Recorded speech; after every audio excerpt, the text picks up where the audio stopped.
الرحمن الرحيم. كيفكم اصحابي؟ معاكم مطبخ دهب. ان شاء الله تكونوا بخير وبصحه جيده وفي احسن حال ان شاء الله. يا ريت لو اول مره تشوفوا القناه اضغطوا على الزر الاحمر وفعلوا الجرس عشان يوصلكم كل جديد بنسويه، واي اراء واي كومنتات هننتظرها تحت الفيديو. مثل ما انتم شايفين مسويين دجاج مشوي على الطريقه الهندي اللي هو تندوري تشيكن او دجاج تندوري، بوصفه لذيذه ومميزه، وهي بتختلف تماما عن طريقه التتبيل بالطريقه الشرقيه.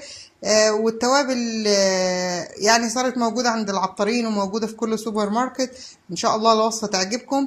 ما تنسوناش في اللايك والشير والسبسكرايب. خلونا ننتقل للمقادير وطريقة التحضير.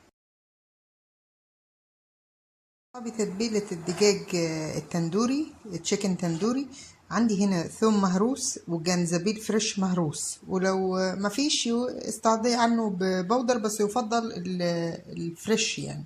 وعندي معلقة واحدة صغيرة صلصة طماطم، كركم، بابريكا اللي هو الفلفل الأحمر الأرناؤوطي، هنا فلفل أسود وملح أهو، وواحد معلقة كبيرة كاري، وكزبرة وكمون وهيل فقط.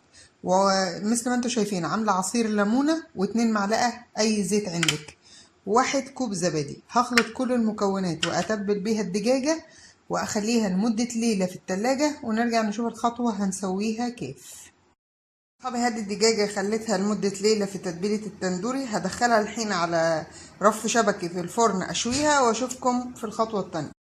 صحابي بعد ما اتشوت في الفرن هقدمها مع رز المشويات اللي سويناه من قبل في القناة، ونرجع نشوفكم في التقديم إن شاء الله. أصحابي بعد ما خرجنا الدجاجة وشوفناها من الفرن وقدمناها مع رز المشويات سويناه من قبل في القناة. يا ريت وطبعا أنا هي لونها أحمر لأن أنا أضفت مع التتبيلة لون أحمر. هذا لون عادي اللي بنلون بيه الكريمه، وطبعا هذه حريه شخصيه، لا بس هما بيقدموها في المطاعم كده، وهذه هي طريقتها في الطريقه الهنديه، بيضيفوا عليها لون احمر احيانا بودر او احيانا سائل. فطبعا لو انتوا ما تريدوا اللون الاحمر، احنا بس حبينا نسويها بنفس الستايل ونفس الطريقه مالت المطاعم، ممكن تستغنوا عن اللون الاحمر، هو بس كشكل للتقديم يعني، ما بيفرق اي حاجه في الطعم. يا رب الوصفه تكون نالت على رضاكم وعلى اعجابكم. ما تنسوناش في اللايك والشير والسبسكرايب. كان معاكم مطبخ دهب، والسلام عليكم ورحمه الله وبركاته.